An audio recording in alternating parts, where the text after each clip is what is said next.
Hi gang, Chris here, Real Window Creative. Today I want to talk about unflappability. It's an amazing trait. When you see it, you know it. And when you don't have it, you find that out and it's, shame and guilt, remorse and apologies.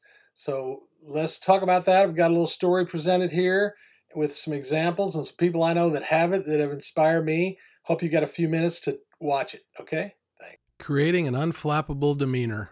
Maybe the most important personality trait for the attraction of love and cooperation. By Christopher Boswell, read by the author. Calm mind brings inner strength and self-confidence. So that's very important for good health. Dalai Lama. Meet Megan, a trusted collaborator who embodies this subject to the world. But before we get going, while researching this subject, I found little out there about it. It seems the word is hardly used. Here is one online definition that Google serviced up. Unflappable, adjective, having or showing calmness in a crisis. The first time I saw Megan, she was 8 months pregnant, and we had both decided to get some higher education.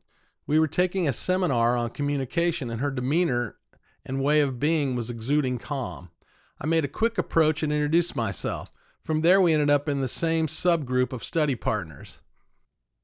Anyone can hold the helm when the sea is calm, a quote by Publilius Cyrus.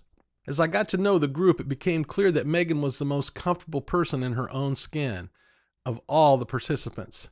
This caught my attention. After all, she was pregnant and had the most reason to be uncomfortable. The initial experience provided the catalyst for a fruitful, long-term creative collaboration. She attracted it to us with her unflappable nature. As I do some self-examination here, it's clear many times I do not possess unflappable. My big triggers are other people and the unpredictability they bring.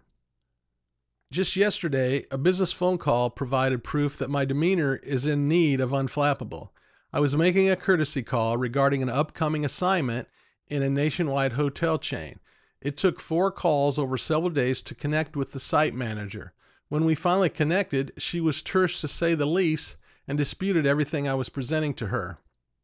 She had deducted the project was only 2 days, yet in reality it is 6 or even 7, and kept asking me how long will it take. My reply did not fit into her 2-day assumption.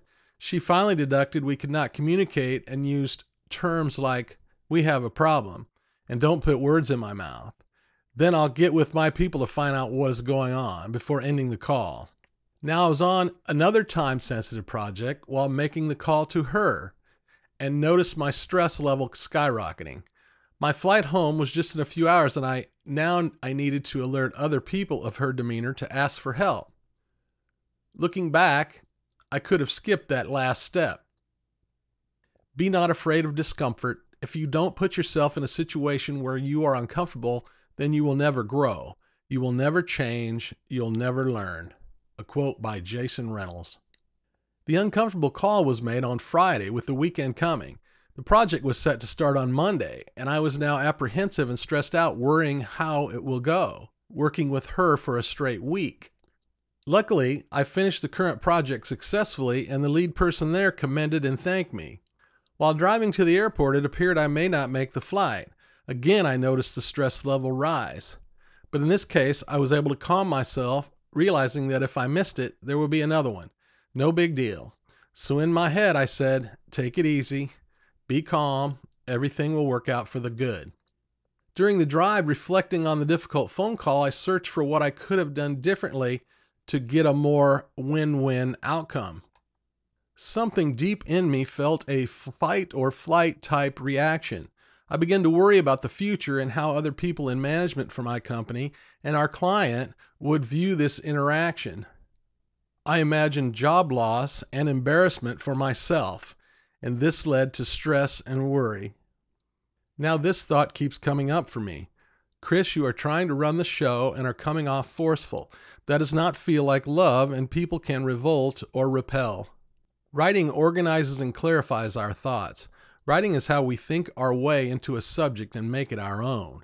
Writing enables us to find out what we know and what we don't know about whatever we're trying to learn. A quote by William Knowlton Zinser. I'm clearly writing about what I am trying to learn. This inquiry seems to point in one direction with 3 things I need to remember. Number 1, realize what I can control and exercise that, knowing what I can't and quickly letting go.